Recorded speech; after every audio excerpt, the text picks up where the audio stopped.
The morning sun cast long shadows across the manicured gardens of Adelaide Cottage as William adjusted his tie one final time. The mirror reflected back a man carrying invisible weights on his shoulders. Today would be different from all the others, though he couldn't yet understand why his hands trembled slightly as he reached for his car keys. Kate had been unusually quiet during breakfast, her tea growing cold as she stared out the window toward the children's playground. Their 3 children had already left for school, their laughter still echoing in the halls, but something felt off about the silence that followed. William noticed how she pushed her food around her plate without eating, how she avoided his eyes when he asked about her plans for the day. "Just some meetings," she had said, her voice barely above a whisper. Nothing important.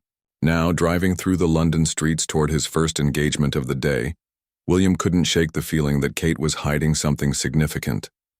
They had been married for over a decade, and he knew every nuance of her expressions, every subtle change in her voice. The woman who sat across from him at breakfast was not the confident, radiant Kate the world knew and loved. She was someone carrying a burden too heavy to share. His phone buzzed with messages from various royal staff members, confirming appointments and updating schedules.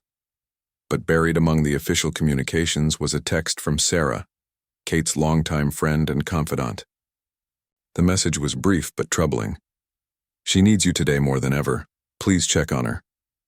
William pulled over to the side of the road, his heart beginning to race. Sarah rarely involved herself in royal matters, preferring to maintain the friendship she had built with Kate long before the titles and ceremonies became part of their lives. For her to reach out like this meant something was seriously wrong. He immediately called Kate's private secretary, hoping to get insight into what meetings she had scheduled. The response was puzzling. There were no official engagements on Kate's calendar for the day, no charity visits, no royal duties, no public appearances. According to the official schedule, she was supposed to be at home, spending a quiet day, with personal matters. The contradiction between what Kate had told him and what her schedule showed created a knot in William's stomach. He tried calling her directly, but the phone went straight to voicemail. Her voice, recorded months ago during happier times, cheerfully asked callers to leave a message. The contrast between that joyful tone and the subdued woman from breakfast made everything feel even more surreal. William made a decision that would change everything. He canceled his morning appointments, something he rarely did without extreme circumstances. His private secretary protested, explaining the importance of the day's events, but William's instincts told him that nothing could be more important than getting home to Kate. The drive back to Adelaide Cottage felt endless. Every red light seemed to last forever. Every slow-moving vehicle became an obstacle between him and answers. He found himself remembering the early days of their relationship, when Kate's smile could light up an entire room, when her laugh was infectious enough to make even the most serious royal protocols seem unimportant. Those memories felt distant now, replaced by recent images of Kate seeming increasingly withdrawn. There had been subtle signs over the past few weeks that he had attributed to stress or fatigue. She had been working harder than usual, taking on additional royal duties while also managing their family life. Perhaps he had been too busy with his own responsibilities to notice that she was struggling with something deeper. As he turned into their private drive, William noticed Kate's car was still there, which should have been reassuring. But somehow it only intensified his worry. If she wasn't at meetings as she had claimed, where had she planned to go? What was she preparing to do that required such secrecy? The cottage looked peaceful from the outside, exactly as it had when he left that morning. The gardens were perfectly maintained, the windows gleamed in the afternoon sunlight, and everything appeared normal to any casual observer. But William knew that appearances could be deceiving, especially in their world where maintaining a perfect facade was essential to survival. He parked the car and sat for a moment, trying to prepare himself for whatever he might find inside. His phone showed several missed calls from his own staff, wondering about his sudden schedule changes, but he ignored them all. Right now, Kate was the only priority that mattered. Walking toward the front door, William noticed small details that might have escaped his attention on a normal day. Kate's favorite gardening gloves were left on the front steps, abandoned as if she had dropped them in haste. The morning newspaper still lay folded by the door unopened, which was unusual since Kate always read it with her first cup of tea. These tiny anomalies painted a picture of a morning that had not gone according to plan, of someone who had been distracted or upset enough to abandon her normal routines. William's concern deepened as he realized that whatever was troubling Kate had probably been building for days or even weeks without him fully recognizing the signs. He reached for his keys, then paused with his hand on the door handle. Part of him wanted to call out, to announce his return and give Kate a chance to compose herself if needed. But a stronger instinct told him that whatever was happening required him to see the truth, unfiltered and immediate. The key turned smoothly, in the lock, just as it had thousands of times before. But as William pushed open the door and stepped into their home, he had no idea that he was about to witness something that would change their lives forever. The familiar sounds of their house seemed different somehow, charged with an emotional intensity that made the air feel thick and heavy. What he would discover in the next few moments would explain Kate's distant behavior, the missed calls from concerned friends, and the weight he had seen in her eyes that morning. It would also test the strength of their marriage in ways that no amount of royal training had prepared them to handle. The sound of muffled sobbing reached William's ears before he had fully stepped into the hallway. His heart dropped as he recognized Kate's voice, broken and raw in a way he had never heard before. The crying was coming from their private sitting room, the space they had carefully designed as their sanctuary away from the pressures of royal life. William moved quietly through the house, his footsteps soft on the polished wooden floors. Each step brought the sound of Kate's distress more clearly into focus, and with it came a growing sense of dread about what could have reduced his strong, composed wife to such devastating tears. As he approached the sitting room, he could hear other voices mixed with Kate's sobs. There was her mother Carol speaking in hushed, comforting tones, and her sister Pippa, whose usually bright voice was strained with concern.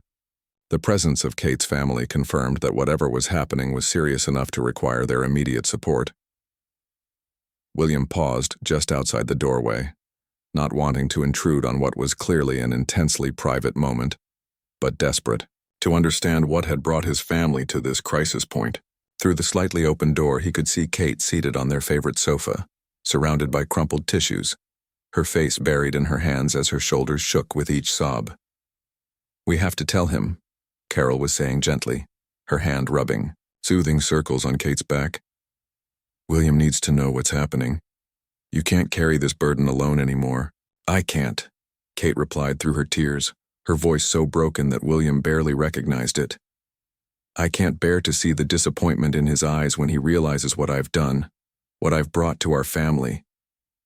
The words hit William like a physical blow. What could Kate possibly have done that would cause such self-recrimination? In all their years together, he had never known her to act in any way that would bring shame or disappointment to their family. She was the most thoughtful, careful person he knew, someone who considered every action through the lens of how it might affect their children and their responsibilities to the crown. Pippa's voice joined the conversation, firm but loving. "Kate, you haven't done anything wrong. This isn't your fault, and William will understand that.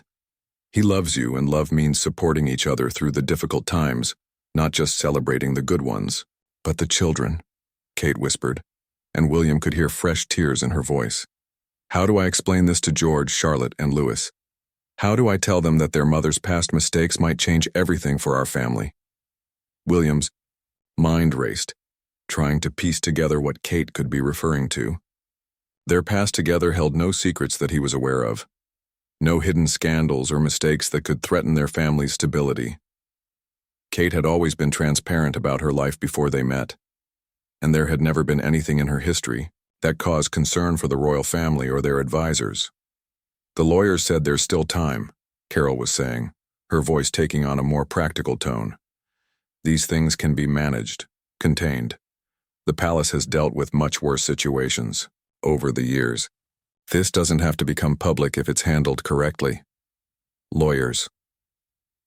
The word sent a chill through William's entire body. Whatever was happening involved legal complications, which meant it was serious enough to potentially impact not just their personal lives but their public roles as well.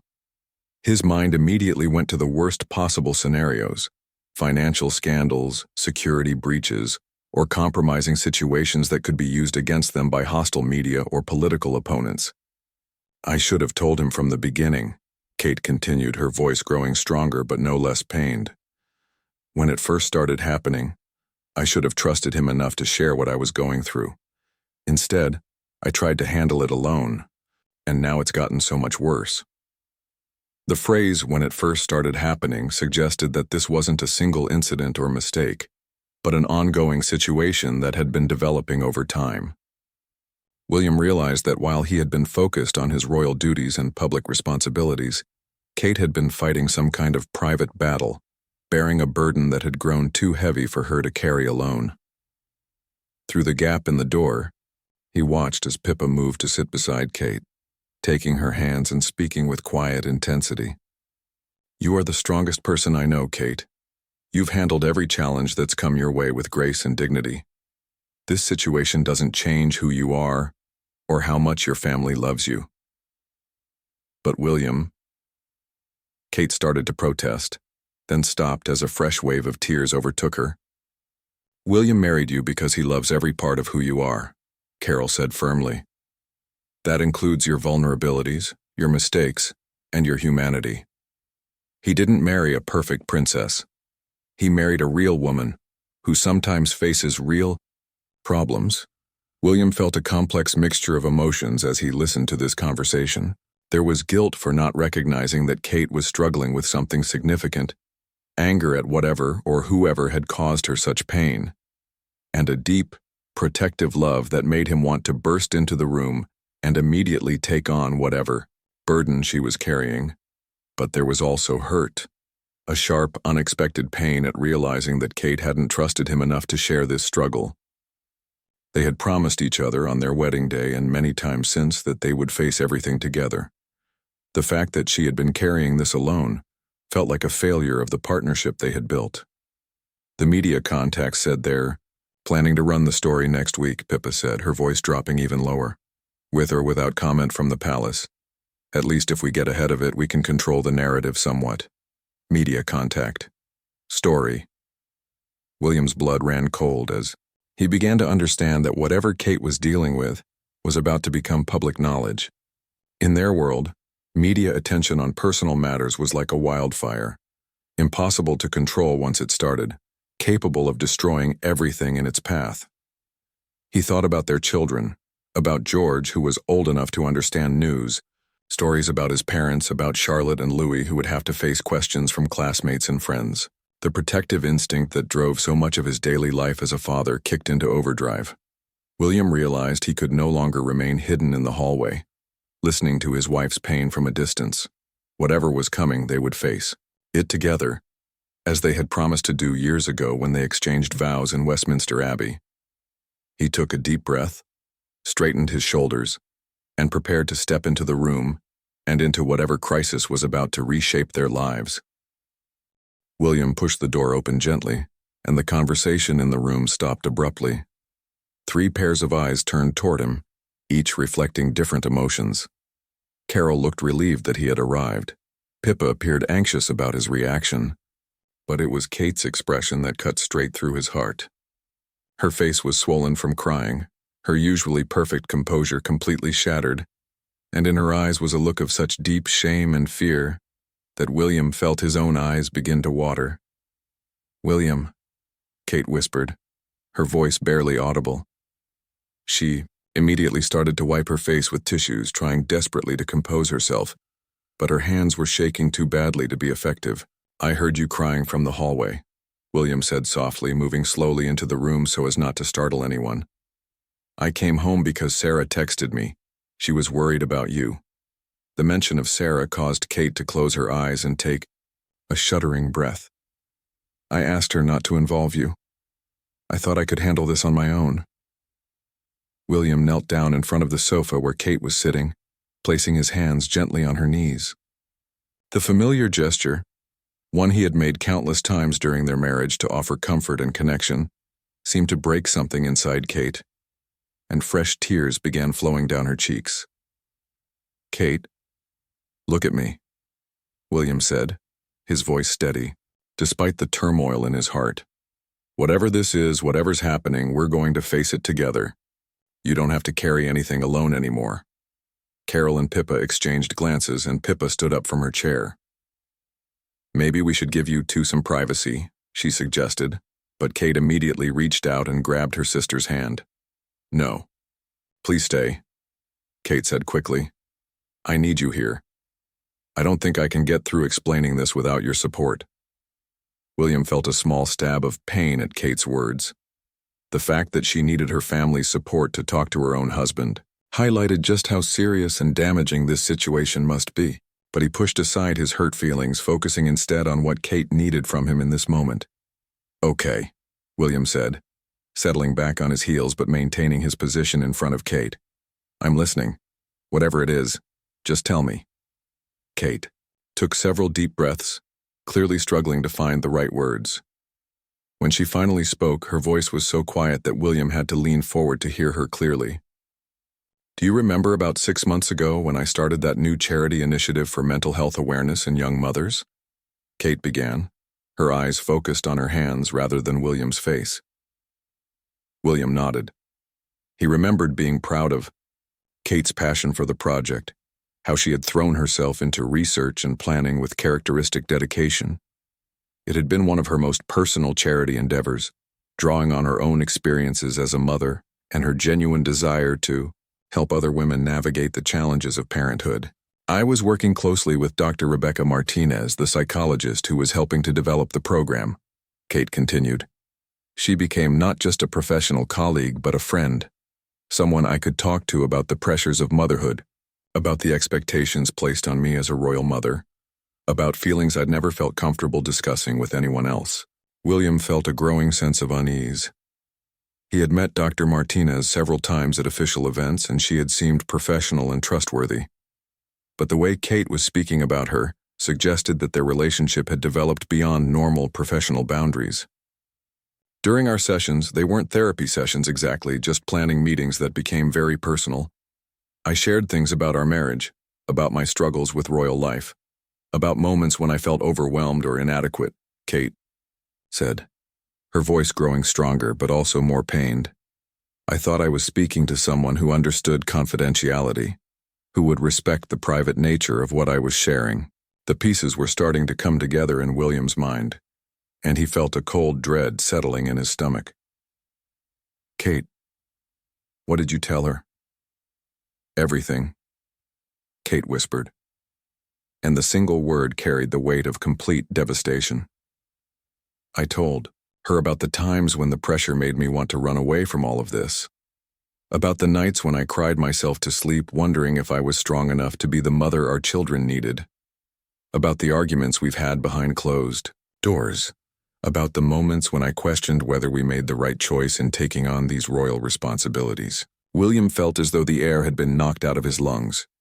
The private moments of their marriage, the vulnerable conversations they had shared as husband and wife, the struggles they had worked through together. All of it had been shared with someone outside their family. "She recorded everything," Pippa said when Kate seemed unable to continue. "Dr. Martinez recorded their conversations without Kate's knowledge or consent. She's written a book about it, and she's planning to publish it next month." The room felt like it was spinning around William. A book, their private life, their marriage, Kate's most vulnerable moments, all laid out for public consumption. The media would have a field day with such intimate details about the royal family. The damage to their reputation, to their children's privacy, to the monarchy itself could be irreparable. "She's calling it Behind the Crown, the Real Struggles of a Royal Mother," Carol added, her voice tight with anger.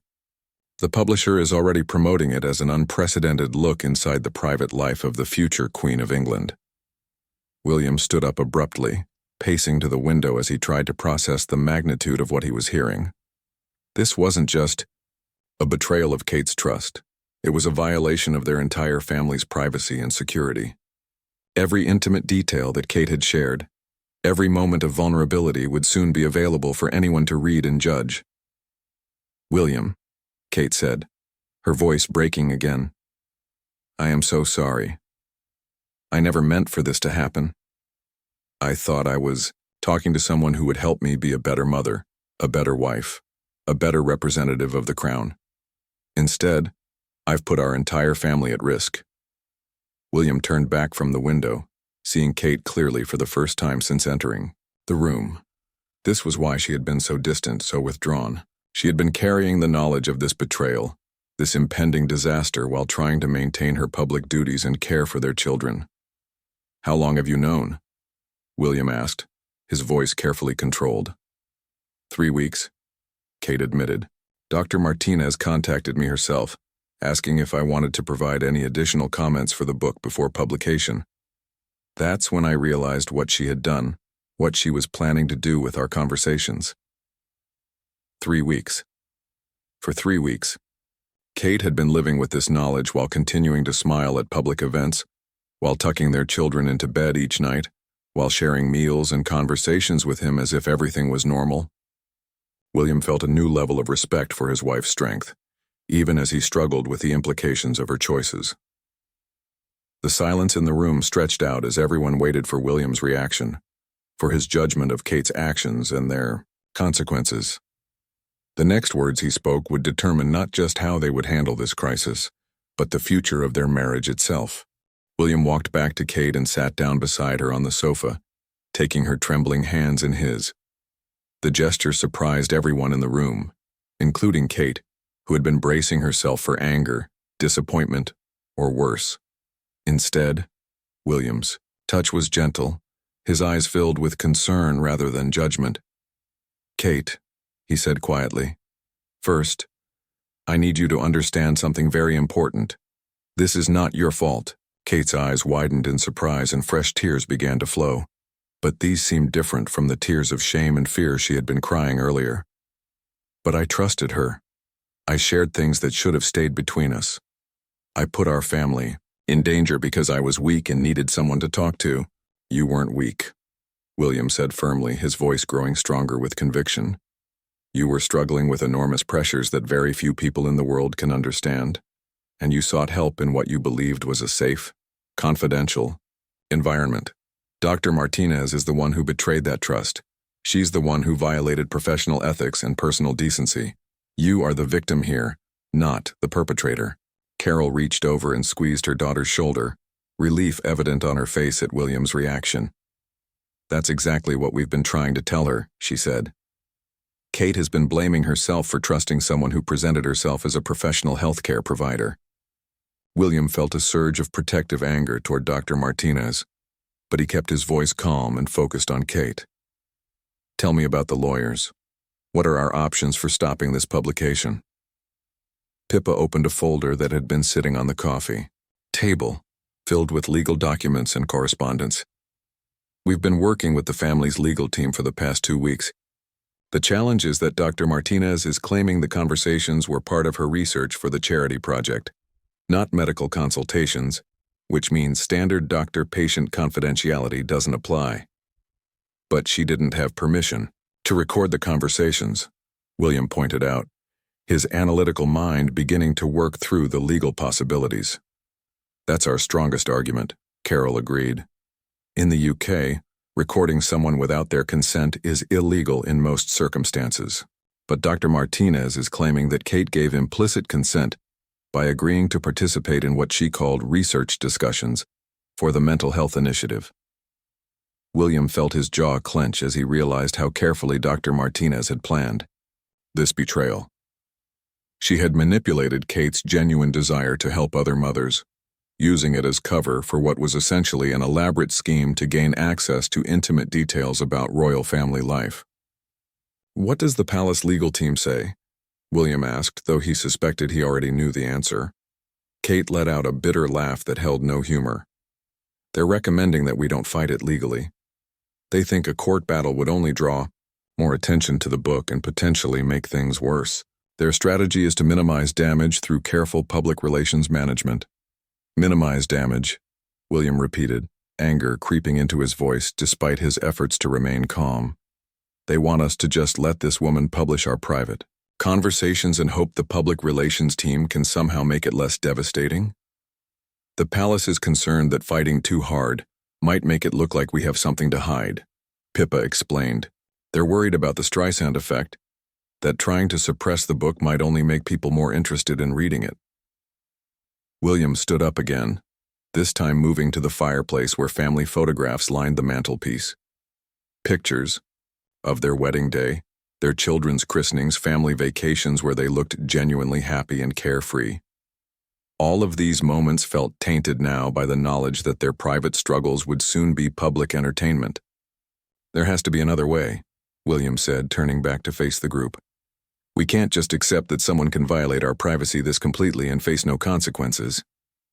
Kate wiped her eyes and sat up straighter, and for the first time, since William had entered the room, he could see traces of the strong woman he had married. There might be something, she said hesitantly. Dr. Martinez contacted me again yesterday. She wants to meet in person before the book is published. She says she wants to give me a chance to set the record straight on some of the details. Absolutely not, William said immediately. We're not giving her any more opportunities to manipulate this situation or to record more conversations with you. But what if, Kate continued, her voice growing more confident, what if she's having second thoughts? What if she realizes that what she's done is wrong and wants to find a way out of this situation? Carol shook her head skeptically. Kate, darling, someone who would betray your trust this completely isn't likely to develop a conscience now. This meeting is probably just another opportunity for her to gather more material for her book. Or, Pippa added thoughtfully, it could be a sign that she's not as confident about her legal position as she's pretending to be. Maybe her publisher is having concerns about the ethics of the book, or maybe she's worried about the legal challenges we might bring. William considered this possibility. If Dr. Martinez was reaching out for another meeting, it could indicate that she was feeling pressure from various sources, legal, ethical, or financial. Publishers were generally risk-averse, and the prospect of a lengthy legal battle with the royal family might be making them reconsider their enthusiasm for the project. If we did agree to meet with her, William said slowly, it would have to be under very specific conditions. Our lawyers present no recording devices and a clear agenda focused on finding a resolution that doesn't involve publishing our private conversations. Kate nodded eagerly, seeming to draw strength from William's willingness to consider the option. She suggested meeting at a neutral location, her lawyer's office in London. She said she wants to discuss alternatives to publication that might be mutually beneficial. Alternatives to publication, William repeated. That sounds like she might be looking for some kind of financial settlement to not publish the book. The idea of paying someone to not violate their privacy felt deeply wrong to William. But he also knew that protecting his family's well-being was more important than his principles about not negotiating with people who were essentially blackmailing them. We need to think about this very carefully, he said, sitting back down beside Kate. Any meeting with her is a risk, but it might also be our best opportunity to find a solution that doesn't involve our private life becoming public entertainment. Kate leaned against William's shoulder and he could feel some of the tension leaving her body for the first time in weeks. I'm scared, she admitted quietly. I'm scared of what this will do to our children, to our marriage, to everything we've built together. William wrapped his arms around his wife, holding her close as he made a silent promise to himself. Whatever it took, whatever resources he had to use, whatever battles he had to fight, he would protect his family from this violation of their privacy. The woman who had manipulated Kate's trust and vulnerability would not be allowed to profit from their pain without a fight. We're going to get through this, he told Kate, his voice filled with quiet determination. Together. And Dr. Martinez is going to learn that betraying our family was the biggest mistake she's ever made. 2 days later, William and Kate sat in the back of their official car, heading toward central London for the meeting with Dr. Martinez. The silence between them was different from the tense atmosphere that had filled their home for weeks. Now, it was the quiet of two people preparing for battle, unified in their determination to protect their family. Kate wore a navy blue suit that projected authority and composure, though William could see the slight tremor in her hands as she reviewed. the notes their legal team had prepared. He reached over and took her hand, squeezing it gently. "Remember," he said quietly, "we're not going in there to apologize or explain ourselves. We're going to listen to what she has to say, and then we're going to make it very clear what the consequences will be if she moves forward with publication." Kate nodded, though her nervousness was evident. "I keep thinking about what I said to her in those conversations. Some of it was taken out of context, William. She asked leading questions that made me say things that sounded worse than I meant them." "That's exactly why what she did was so unethical," William replied. "She manipulated you into sharing personal information by creating a false sense of security and confidentiality." Their car pulled up outside a prestigious law firm in the heart of London's legal district.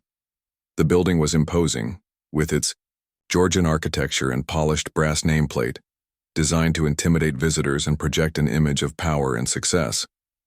Inside, they were led to a conference room on the 15th floor, where Dr. Martinez was already waiting with her legal team.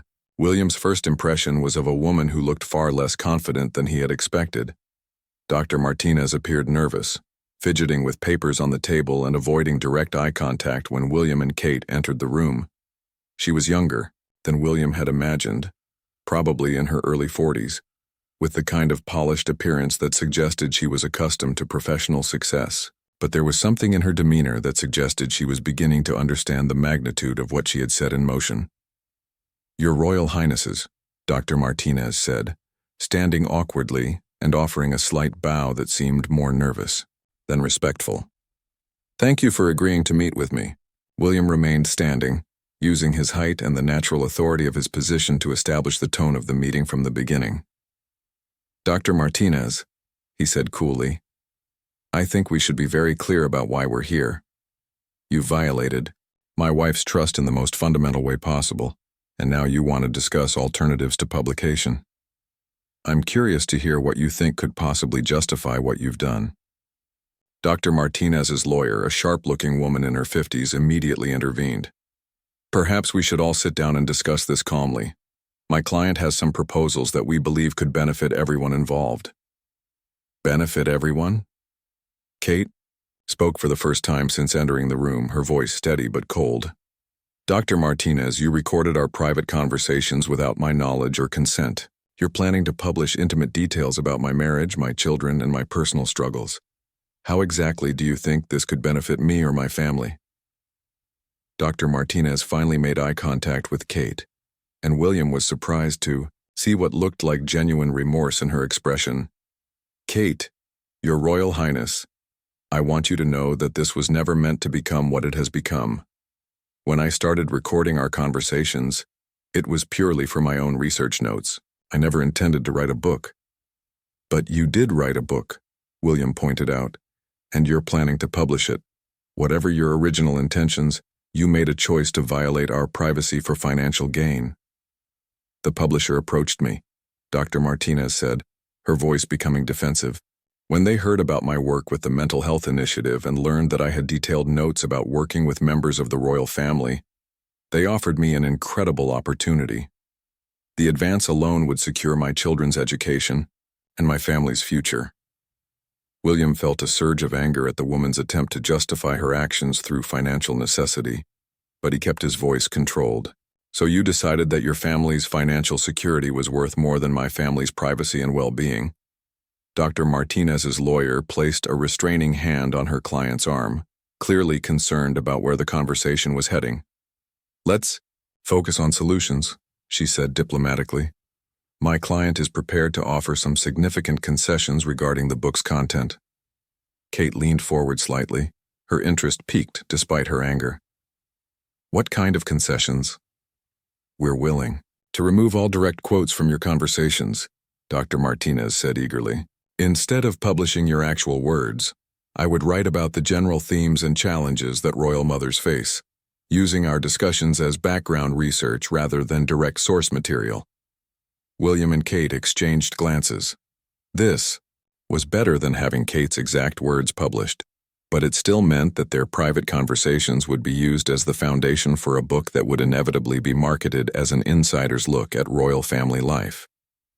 "That's not enough," William said flatly. Any book that uses our private conversations as source material, directly or indirectly, is still a violation of our privacy. Dr. Martinez looked increasingly desperate. What if we donated a significant portion of the proceeds to the mental health charity that Kate was working on? We could turn this into something positive, something that actually helps other mothers who are struggling with similar challenges. Kate's expression softened slightly at the mention of helping other mothers, and William could see that this approach was having an effect on her. It was exactly the kind of manipulation that had gotten them into this situation in the first place, appealing to Kate's genuine desire to help others while using it to justify actions that harmed her own family. Dr. Martinez, William said firmly, I appreciate that you're trying to find a solution here, but you seem to be missing the fundamental point. What you did was wrong. Recording someone's private conversations without their consent is illegal. Using those conversations to write a book for profit is unethical. And now you're asking us to help you find a way to make money from violating our privacy, as long as you share some of the profits with charity. The room fell silent as William's words hung in the air. Dr. Martinez's face had gone pale, and even her lawyer looked uncomfortable with the direction of the conversation. There is only one solution that we're willing to accept, William continued. You withdraw the book from publication immediately. You destroy all recordings and transcripts of your conversations with my wife, and you agree to never discuss or write about our family in any public forum. I can't do that, Dr. Martinez said quietly. I've already signed contracts with the publisher. There would be massive financial penalties, legal consequences. It would ruin my career. Then you should have thought about those consequences before you decided to betray my wife's trust, William replied without sympathy. Kate had been silent during this exchange, but now she spoke up, her voice carrying a strength that surprised everyone in the room, including William. Dr. Martinez, you came to me at a time when I was vulnerable and struggling. I trusted you because you presented yourself as a professional who could help me be a better mother and a better representative of the causes I care about. You took that trust and turned it into a commodity. Dr. Martinez started to respond, but Kate held up her hand to stop her. I'm not finished, Kate continued, her composure remarkable given the emotional turmoil of the past few weeks. You say this would ruin your career, but what about what this does to my children? George is old enough to read news articles about his parents. Charlotte and Louis will have to face classmates who have access to intimate details about our families. Private moments. You're worried about financial penalties, but we're talking about the emotional well-being of 3 innocent children who never asked to be part of your research project. William felt a surge of pride at Kate's words. This was the woman he had fallen in love with, strong, articulate, and fiercely protective of their family. The shame and fear that had been consuming her for weeks seemed to be transforming into determined anger. Dr. Martinez was crying now, tears streaming down her face as the reality of what she had done seemed to fully hit her for the first time. I never thought about it that way, she whispered. I was so focused on the professional opportunity, on the chance to reach a wider audience with important messages about mental health, that I didn't consider the human cost. That's exactly the problem, William said, his voice slightly gentler, now that he could see Dr. Martinez was beginning to understand the true impact of her actions. You saw us as subjects for your research, rather than as real people with real feelings and real vulnerabilities. Dr. Martinez's lawyer had been taking notes throughout the conversation, and now she looked up with a carefully neutral expression. Dr. Martinez, I think we need to discuss your options privately before we continue this meeting. But Dr. Martinez shook her head, wiping away her tears with a tissue. No, I need to say this now while I still have the courage. She looked directly at Kate, her eyes red, but determined. I'm going to withdraw the book from publication. Whatever the financial cost, whatever the legal consequences, it's not worth destroying a family or betraying the trust that you placed in me. The room fell completely silent. William could hardly believe what he was hearing.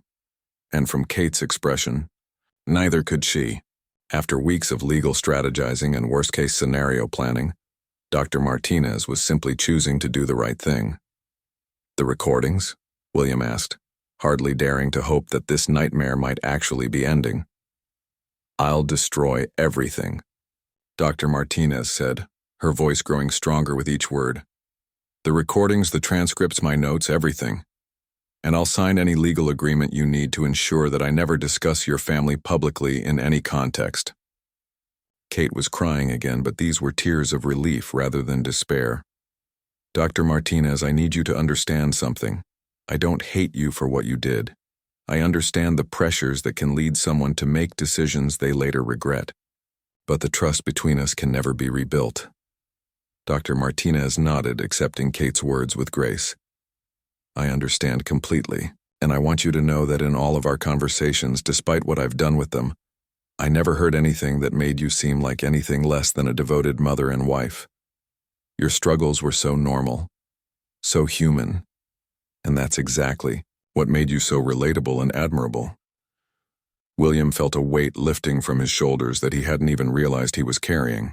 Not only was the immediate crisis being resolved, but Dr. Martinez's words confirmed what he had always known, that Kate's private struggles didn't diminish her strength or her dedication to their family, but rather highlighted her humanity and her commitment to constantly trying to be better. "There will still be legal documents to sign," Dr. Martinez's lawyer said, clearly trying to regain some control over the situation. "Contracts to break, penalties to negotiate. This won't be resolved overnight." "But it will be resolved," William said firmly. "And Dr. Martinez, I want you to know that while I can't forgive what you did, I do respect your decision to make it right." As they prepared to leave the conference room, Kate turned back to Dr. Martinez one final time. "I hope you'll use this experience to truly help other mothers in the future. Just remember that real help comes from genuine care and respect, not from seeing people's pain as an opportunity for professional advancement." Dr. Martinez nodded solemnly, and William could see that Kate's words had hit their mark. Perhaps some good could come from this terrible situation after all, not through the publication of their private struggles, but through one person's recognition of the importance of trust and ethical responsibility. Walking out of the building together, William and Kate felt something they hadn't experienced in weeks: hope. The crisis wasn't completely over, but for the first time, they could see a path forward that didn't involve their private life becoming public entertainment. 6 weeks later, William stood in the doorway of their children's playroom, watching Kate help Charlotte with a puzzle while George and Louis built an elaborate castle with wooden blocks nearby. The scene was beautifully ordinary, filled with the kind of simple family moments that had felt threatened during the darkest days of the crisis with Dr. Martinez. The legal documents had been signed 3 weeks earlier. Dr. Martinez had followed, through on her promise, withdrawing the book from publication and destroying all recordings and transcripts of her conversations with Kate. The financial penalties had been severe for her, but she had accepted them without complaint, even expressing gratitude that the royal family had chosen not to pursue additional legal action against her. The publisher had initially threatened to sue Dr. Martinez for breach of contract, but when the royal family's legal team made it clear that they were prepared to challenge the book's publication on multiple legal grounds, the publisher had quickly decided that the project wasn't worth the potential costs and negative publicity. Kate looked up from the puzzle and caught William watching them, giving him a smile that reached her eyes for the first time in months. The shame and fear that had consumed her during the crisis had gradually given way to a quiet strength and a deeper appreciation for the privacy and security of their family life. "Daddy, come help us," Charlotte called out, waving him over to join them on the carpet. William settled down beside his daughter, marveling at how normal everything felt again. The children had never learned about the crisis that had nearly upended their family's privacy, and William and Kate had decided to keep it that way. There would be time in the future to discuss the importance of being careful about who they trusted with personal information, but for now, the children deserved to maintain their innocent faith that their family was safe and secure. "How was your meeting with the Mental Health Foundation today?" William asked Kate as they worked together to find corner pieces for Charlotte's puzzle. Kate's face lit up with genuine enthusiasm. "Really positive. They're moving forward with the new initiative for supporting mothers, but with much stronger protocols for protecting participants' privacy and ensuring informed consent for any research activities. The irony wasn't lost on either of them, that Kate's terrible experience with Dr. Martinez had actually led to improvements in the very program that had brought them together in the first place. The Mental Health Foundation had been horrified to learn about Dr. Martinez's breach of ethics and had immediately implemented new safeguards to prevent similar situations from occurring in the future. Dr. Sarah Chen, the new program director, seems wonderful, Kate continued. She spent half of our meeting just discussing confidentiality protocols and making sure I understood exactly how any conversations we might have would be used, if at all. William smiled at Kate's excitement about the project. One of the things he admired most about his wife was her ability to learn from difficult experiences without becoming cynical or withdrawing from the work she was passionate about. If anything, the crisis with Dr. Martinez had made Kate more determined to find authentic ways to help other mothers navigate the challenges of parenthood. "Mummy, this piece doesn't fit anywhere," Louis complained, holding up a puzzle piece that clearly belonged to a different set. "Sometimes pieces get mixed up between different puzzles," Kate explained patiently, helping Louis search through the box for pieces that actually belonged to Charlotte's picture. "We just have to be more careful about keeping things organized, so they don't get confused." William caught Kate's eye over the children's heads, and they shared a look of understanding. The metaphor wasn't lost on either of them, the importance of keeping different parts of their lives properly organized and protected, of being more careful about who had access to which pieces of their family's story. That evening, after the children were in bed, William and Kate sat together in their private sitting room, the same room where he had found her crying weeks earlier. The space felt different now, reclaimed from the shadow of that crisis and restored to its role as their sanctuary within their home. "I got a letter today," Kate said quietly, pulling an envelope from the side table drawer. "From Dr. Martinez." William tensed slightly, but Kate's calm demeanor suggested that the letter wasn't cause for concern. "What did she say?" Kate opened the letter and read aloud. "Your Royal Highness, I wanted to update you on what I've been doing since our meeting. I've been working with the British Psychological Society to develop new ethical guidelines for researchers who work with public figures or individuals in vulnerable situations. I've also been speaking at conferences about the importance of maintaining professional boundaries and the serious consequences of violating trust. I know this doesn't undo what I did, but I hope it might prevent other people from making similar mistakes. I will always be grateful that you and Prince William gave me the opportunity to make things right." William felt a complex mixture of emotions as Kate finished reading. There was still anger about what Dr. Martinez had done, but also a grudging respect for how she had chosen to respond after realizing her mistake. "What do you think?" Kate asked, setting the letter aside. "I think," William said carefully, "that people can learn from their mistakes and try to do better. That doesn't excuse what she did, but it's something." Kate nodded, settling back against the sofa cushions. "I've been thinking a lot about trust lately, about how carefully we have to guard it, but also about how important it is not to let one person's betrayal make us stop trusting everyone." "That's very wise," William said, reaching over to take her hand. "And very brave." They sat in comfortable silence for a while, both of them processing how much their relationship had changed and deepened through this crisis. William had always known that Kate was strong, but seeing her navigate the shame, fear, and vulnerability of the past few months had given him a new appreciation for her resilience. "William," Kate said eventually, "I need to tell you something that I realized during all of this." William turned to face her more fully, giving her his complete attention. "I realized that I had been trying so hard to be perfect, to never show any weakness or struggle, that I ended up creating the very vulnerability that Dr. Martinez was able to exploit," Kate said. "If I had felt comfortable talking to you about my struggles with motherhood and royal life, I never would have needed to seek that kind of support from someone outside our family." William felt a pang of guilt at Kate's words.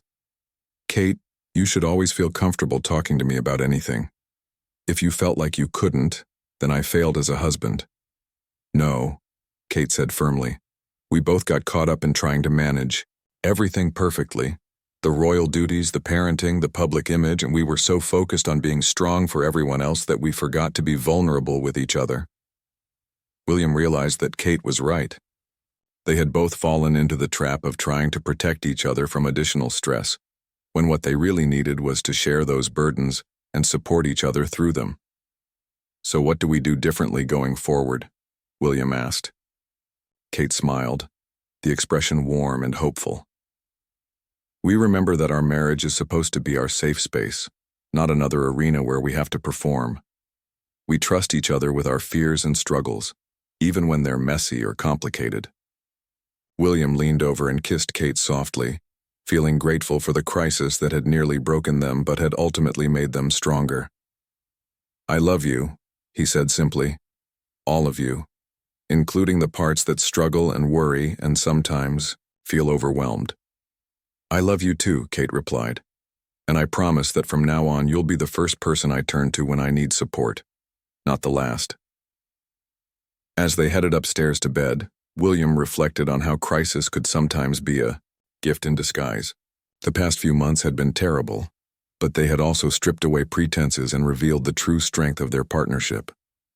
Dr. Martinez's betrayal had taught them both the value of protecting their privacy, but more importantly, it had reminded them of the priceless trust they shared with each other. Their family was intact, their privacy was protected, and their marriage was stronger than ever. In the end, that was worth far more than any book deal or professional opportunity. They had weathered the storm together, and they would face whatever challenges came next with the knowledge that their love and trust could survive even the most unexpected betrayals.